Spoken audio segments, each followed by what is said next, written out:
If I could please ask Chris Carter and Megan Latty.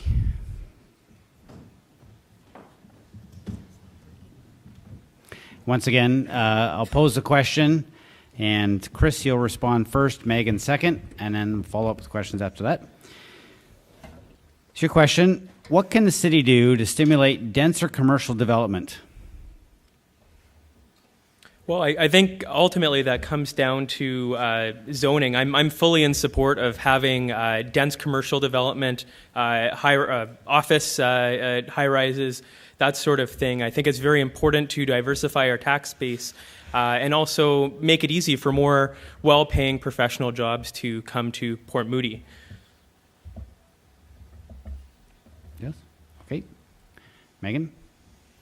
Well, I actually agree with Chris. I mean, it's one of those things that you do have to zone for, and it is something that we want to encourage, and we want to encourage densification of our tax base, and we can do that through more dense commercial. I think it's important to look at all types of business when we're looking at diversification of our tax base. However, so I would not only encourage densification of commercial, but I would want to ensure that our tax base is diversified by discouraging our industrial businesses from leaving. Thank you. So, Chris, would you care to ask a question? Sure. What neighborhoods in Port Moody do you think would be well suited for dense commercial development? I think the main one that comes to mind is the one that we're in. This neighborhood that Inlet Center, it has been seen as a we've encouraged densification in this neighborhood so that we can densification of residential, and with that you need to bring in the commercial in order for the commercial to thrive. So we would put the commercial near the residential. I think that potentially in the future there is an excellent opportunity close to the SkyTrain stations 30 seconds, in Moody Center. Yes. And if you care to ask a question as well, go ahead. I'll ask you the same question. Sure. In my opinion, I think you were just touching on it right there when you were finishing up. I think the right place to do that is within close proximity of SkyTrain stations. So I think a rule of thumb that TransLink's saying is 2,000 meters. So I think that would be very suiting for that kind of development. Okay, wonderful. We can move on to the next question. Where do you expect to find additional resources for police and fire services in Port Moody as we grow? And Megan? Well, I guess it sort of harkens back to the last question with regards to diversifying our tax base. The money doesn't grow on trees, and the services will need to be increased. So the answer is not to increase the taxes for our residents. The answer is to diversify our tax base and to put so that it's spread out by encouraging our industry to remain in Port Moody, and also by encouraging light industry as well as high-tech industry. And there has been some comments earlier with regards to encouraging those types of businesses to come to Port Moody. We're working on a plan, the city is working on a plan right now to encourage those types of developments. Also, we need to make sure that we are holding our budgets accountable. So when we get budgets that come in from police and fire, we need to look at those budgets carefully and ensure that the money is being spent responsibly. We have to be fiscally responsible. Thank you. Chris? Perfect. I think I agree with a lot of your comments there. Just taking it a bit further, with a lot of the development that's going to be coming with the Evergreen line and our new OCP, I'm a firm believer that growth will go a long way to funding any additional resources we need. But as you touched, Megan, a lot of it is diversifying our tax base. Right now, proportionally, a very large chunk of our revenue is from residential properties, and proportionately, dollar for dollar, you get much more tax revenue from commercial and industrial space. Thank you. Megan? I guess my question would be along these lines, Chris. With regards to police and fire services, are there any areas within those budgets or any concerns that you have that you might want to consider if you're on council? One thing I've seen come up very recently that I would certainly be in support of funding is the new mental health officer position, which the Port Moody Police has proposed. I think if we need to find funds above and beyond what we're doing, that's the sort of place I would like it to go towards. Good answer. Wonderful. And Chris, would like to question for you? I agree with what you're saying. I don't have a question for you. No? Okay. Fair enough. We still have time So for are we- another question. Okay, do we have time for another question? Yes. What would you do to reconcile the needs and values of current residents with new development applications? And Chris. This is a tricky one, but I really think we need to focus on balanced and sensible development. I think, development's going to be coming here no matter what. We're going to see new development with the Evergreen line, but I want to see the end product of that, not include hundreds of high-rises. I want to see, maybe lower dense uses of space in that. And I think, the way we need to do that is have a very big public consultation piece to this when each individual application comes forward, that we get resident feedback and we act accordingly. Thank you. Megan? I think that the most recent document that was passed at City Hall, being the OCP, is a good testament to how that's done. That was a series of consultations that took place over a number of years that involved the community at all sorts of different levels, from the committee stages right through town hall meetings. There were community associations involved as well as businesses. All of the members, all the stakeholders in this community need to come together to decide and determine what the needs are for the various neighborhoods. For instance, when there's development in Moody Centre, if there's development in Moody Centre, the needs of the community right now need to be considered, as well as the future residents. There is a feeling that there's a lack of senior services, for instance, seniors programming in the neighborhood. So we need to make sure that we're addressing those issues before we bring in more people and more development. Thank you. Chris, you have an opportunity for a question. Do we have time for that? No, I'm sorry. We don't. Oh. I got the tap on the elbow. It means no time.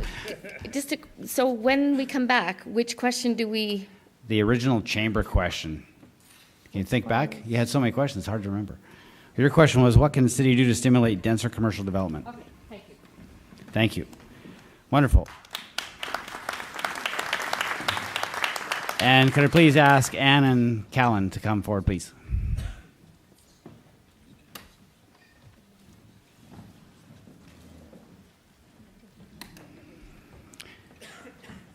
So we have the Chamber of Commerce question, and that is, what other sources of revenue can the city use to decrease the burden on taxpayers? And Anne, if you could respond first. Well, generally, cities are going to be getting their revenue from taxpayers, but what we want to do is, and the word that's been used a lot now, is diversify the tax base. So what we want to be able to do is not have so much of the burden on residence taxes, but grow industry. Now, light industry, we can be looking in Port Moody toward developing alternative green energy industries. We've talked about high tech. We've talked about making Port Moody truly a city of the arts, where people are working here, there are industries that have come here, where they are employed here, but also that brings people to Port Moody. So the whole idea is to diversify our tax base and to make sure that we are also employing people who can live and work here at salaries where they can afford to live and work here. Thank you. Callan. I do agree with a lot of what you're saying there, and having a diverse industry, a lot of residential is obviously our tax base as it is right now. But being able to grow commercial development, also being able to grow our small businesses is going to be a good way to bring people into our city. Of course, expand that growth and also add to our tax base and be able to afford more more amenities and stuff that we all enjoy every day. So expanding, diversifying is very, very important to be able to expand our tax base and revenues. Thank you. Anne, question?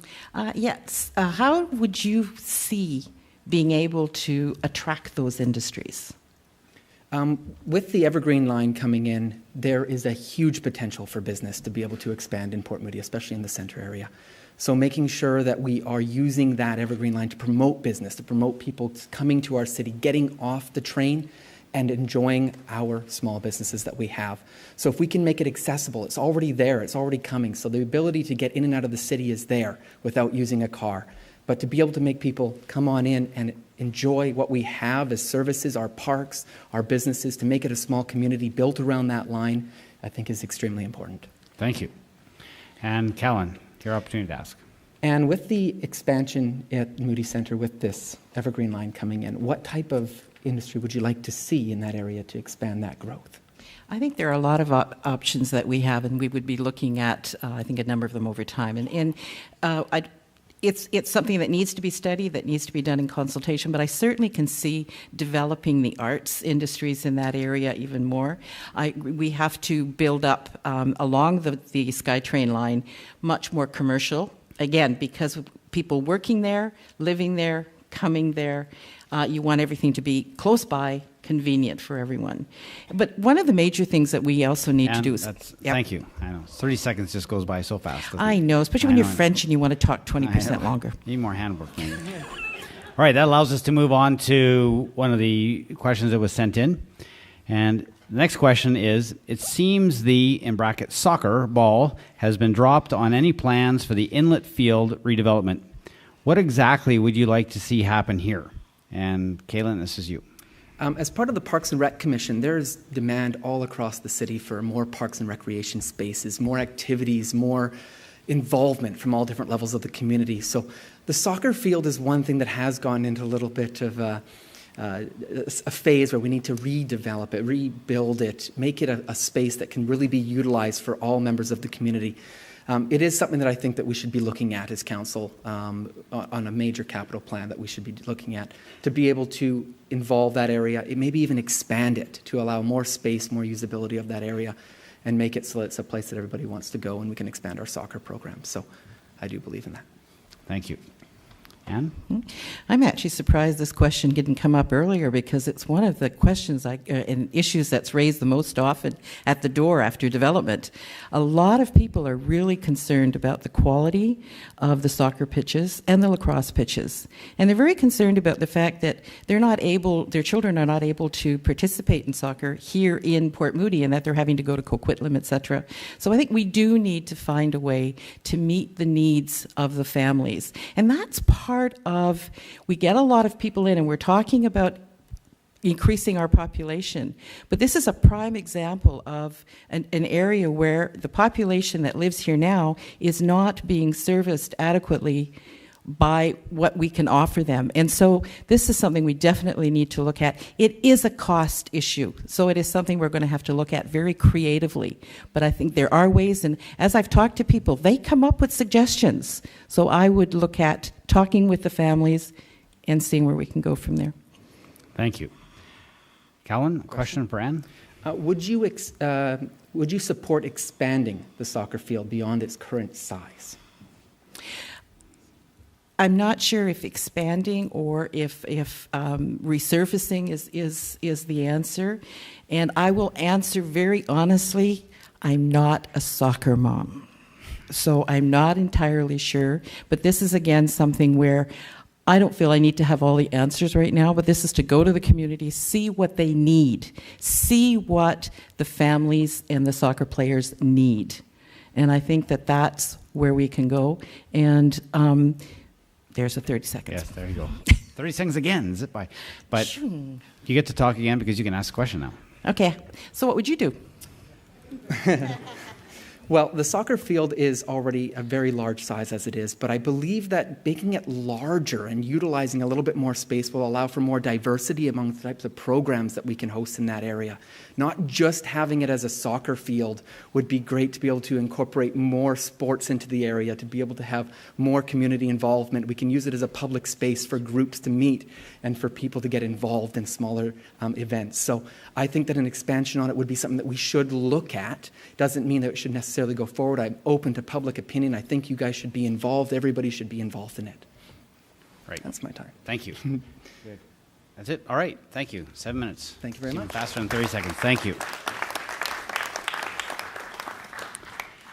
Brian and Kathy.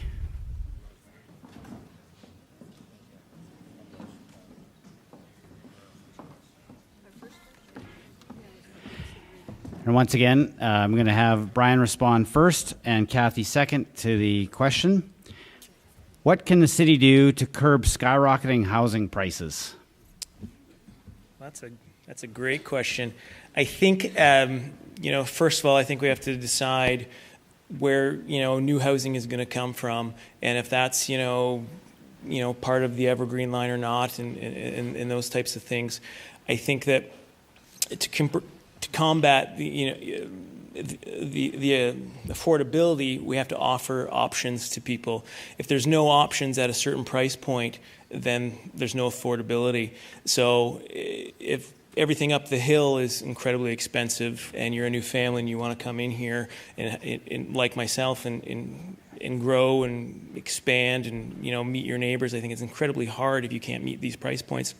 So I think it's a collection with the council to come back and say, how do we do that? Where can we go? We have a change coming in this city. How do we make that work so that we can afford these things for new families coming in? And they're going to come. So.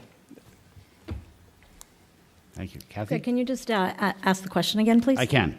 What other sources of revenue, what can the city do to curb skyrocketing housing prices? Right, so that's great. Many years ago, before we moved to Port Moody and bought here, I lived in a co-op, and we all know that that's affordable housing. I'm not suggesting that the city build co-ops now, but it was something that worked for me at the time. One of the things that I've been talking to people about and developers is something called, I believe, density bonusing or bonus density, where a developer does come in and he gives back to the community. And whether that is giving back to our sports and recreation or it's giving back to the affordable housing, we're going to build this, whatever X is, and then essentially we're going to give back. So we're going to build in affordable housing for people, at the same time. That's something that we looked at when I lived in Burnaby. It was sort of a mixed use of affordability. Thank you. Wonderful. Thank you. And Brian, a question for Kathy? Sure. And to your point, when the Evergreen line comes and we have this new housing, and do you think that should be part of that? Do you think that the affordable housing, or as a co-op, as you mentioned, do you think that should be part of that? Or do you think that it should be somewhere else? Do you see an area in Port Moody that would fit? Yeah, I'm not suggesting that affordable housing or that co-ops should be coming into our city necessarily, but with the we definitely need some density around the Evergreen line, and we also need to be bringing in new business into the Evergreen line, because new business is going to attract people, and people are going to attract business, and those businesses will profit from the people that are coming in and out of our city. Thank you. And Kathy, a question for Brian. I don't know exactly if you really answered the initial question, because I thought maybe I didn't quite feel impactful by your answer in terms of the actual question with respect to what can we really do? I mean, do you think we can really do anything about the skyrocketing prices of housing? Well, I mean, that's a question that's plagued the entire Lower Mainland. How do we say, how do we do it? And I think that really, I've not been on council, and if I had the opportunity to, I think that's a real collective question we take to the council and we take it to the community. And I think we're very close, almost in agreement to that question, in my opinion. So, thank you. Thanks. The next question that's come up here actually is somewhat of a repeat for something that we've already had, I think. And I'd like to move to the one after that. Senior Center, yes. Senior No, Center? not Senior Center. That's about affordable housing in Port Moody, and with all due respect, I think we've chatted about that a little bit already. How would you propose to balance attracting new business with reasonable corporate taxes so the burden for services doesn't fall entirely on the homeowner for property taxes? And this would be Kathy to come forward first. I think it depends on the size of the business. Smaller businesses are going to need more people around them, whether it's people coming to work in the office towers or people living here. And large anchor businesses are going to need a city that has the services and amenities in place. So my background is in sales. I'm a business development manager. I think that the city could bring on a person like that who can attract, larger anchor businesses and bring them into our city so that our city can have a living wage, and also being able to network with other businesses and showing them why we should be growing business here in Port Moody. Thank you. Brian? I hate to sound like a broken record like some of the other people that came up, but I think you're spot on with that, actually. Yeah, okay. Yes. Council working together. Couldn't even That's what rebut we it. wanna I was like, she's right on. No, that's okay. Questions? Do I have a question? Yes. Wasn't he supposed to ask me one? Yep. Kathy first and then Brian. We heard about a new tech park coming into Port Moody. What do you feel about that? I've bounced about a whole bunch of ideas in my head in reading the OCP and some of the challenges that it has and what people against it or for it have said. And, recently I had heard from this council that it's a community go back and forth. And I really think that that's what it needs, is that kind of discussion. Okay. Brian, question? Along those similar lines, how do you feel? About the tech park? Yeah. Well, are you for? Are you against? I think that what we were talking about here is we're talking about encouraging businesses to come to our city, and what is Port Moody's competitive advantage. And I think that I love shopping local. I would definitely entertain the idea of a tech park coming to Port Moody. If that's going to create jobs that are not at a minimum wage level, then I totally am for that. Thank you. Is our 7 minutes up? 7 minutes is up. Woohoo! Nice job. Thanks. Thank you. Awesome. Good job. Nice. Okay, Barbara and Jerry, I bet you thought you'd never get called up here. But here you are. You can do it. I got a good one. Oh, yay. They're all good. This one's good too.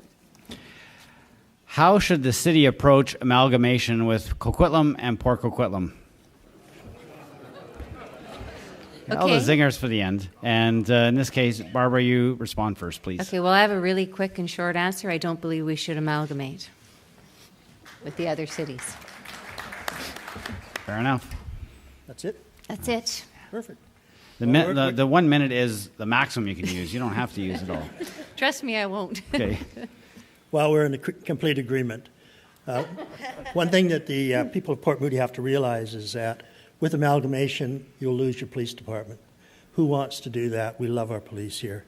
The other thing that you have to realize is that we would become a very small part of a very big city, and we would have absolutely no say in what was happening here in Port Moody. That's it. Thank you. Barbara, you have an opportunity to ask a question if you wish. We don't have to. We can skip to another question. I think we can skip. Okay, I absolutely Jerry, you have agree an with opportunity Jerry. to ask a question though before we actually skip. No, we're in agreement. That's fine. Okay, fair enough. So the next question: given council received a 30% wage increase, what policies or controls would you put in place to ensure management and council salaries to ensure annual increases do not exceed the federal CPI? Well, first of all, I would like to say that the 30% increase was something that was years in coming. We had fallen far behind, and our meeting schedules now are probably double. I put 40 hours a week in on council, and other councillors put equally as much time. So the job has changed, and we had to catch up. We could just use the CPI index if that's what we want. We've done that before. Council before has also frozen their wages for years, waiting so that staff could have their increases, and we froze ours. And Councillor Laddie will tell you she was one of the ones that did it. So That's all I can say. We can index it any time we want to, and I would certainly think now we've caught up, we will. Thank you. Barbara? Okay, well, I don't agree with the 30% wage increase that came in. I know that there always are times where there might not be wage increases, but I don't think you can go in and do it all at once, at one time. I think something else should have been done. My understanding in the past was there used to be a committee that was formed that consisted of city staff and residents that looked at what should be the wage increases for the council. So I think that is something that I think would be a good thing to be looking at. And yes, you could be looking at the CPI, but I do think the residents should be having some say in what the increases, if any, should be given to council. Thank you. Jerry, yes, you can ask a question. Yeah, I would suggest, what would you consider be the makeup of that committee we've had before? What would you do to ensure that the residents had their say? Who's on it? Who's on it? I guess it would have to be, you'd have to do it like we do many of our other focus groups. You have people that you're just going to have to randomly try to get a selection from different areas of Port Moody to come to the to be on the group. I think you've got to have the different representation and then have city staff there as well. Okay. Thank you. And Barbara, you have a question opportunity? I don't think I have a question for Jerry at this time. You have time for another question? Okay. How do you plan moving forward with the OCP? Talking to me? Yes. First? Okay. Moving forward, well, we're going to start implementing that vision. We're going to have some zoning changes that will conform with that vision. It's a broad vision. And then when the time comes and the development comes, then we'll be working with the residents and businesses to develop our strategy. So, okay, that's it. Barbara? I guess what we would have to do, I mean, the OCP is a vision document. What we would want to make sure that we're doing on anything is that there has to be consultation with the public. There is concerns from the residents in the Moody Centre, but there's also concerns from citizens in the other areas, and we want to make sure that we're not doing development that is not what's wanted here. So we do need to continue a consultation approach when we are moving forward with the OCP. Thank you. Jerry, a question? You have a 30-second question you can ask Barbara on that topic. No, I'll let her off the hook. Well, Barbara, that gives you a chance. I don't think we're far apart on this. Fair enough. We have a very, very good group of folks here who want to work together. Do we have time for one more question? Yes. All right, one question. All right. How can we balance the property tax mill rate to balance sharply increasing assessment values? And Barbara? Well, I guess it would have to be something that we would have to go back to city staff, and we'd have to have them look at that to see what, if anything, we can do with that, because the property values are driven by the market, so we're not going to be able to do a lot on that, but I think we could go back to city staff and have them look at it. Okay, Jerry? Well, that's not the way it works. Actually, the way it works is that the city works out how much money they need. And then they take the total amount of all the property in Port Moody, the value, and they divide one into the other, and that's what comes up. That's how they get the mill rate. And that's how it's determined. It's not an arbitrary, because your assessment goes up doesn't mean necessarily your taxes are going up. What it is a comparison. If your mill rate went up, your assessment went up, then it's how your assessment is in relation to the total value of all the property in Port Moody. It's not a what is being suggested. Okay, Barbara, question? So you're saying that my assessment has no bearing on the mill rates? Your assessment only has bearing on the mill rate as it relates to the value of the total value of all the property in Port Moody. For example, Right. if your taxes went up, somebody else's have probably gone down because it all balances. Okay. I know, everybody says they never go down. But Yeah, yeah. Yeah. I've yet to Surprise. see it, but that's okay. All right, that's time. Okay, that's time. That's it. Barbara, Jerry, yes, thank you very Thank you. much. And that concludes the debate portion.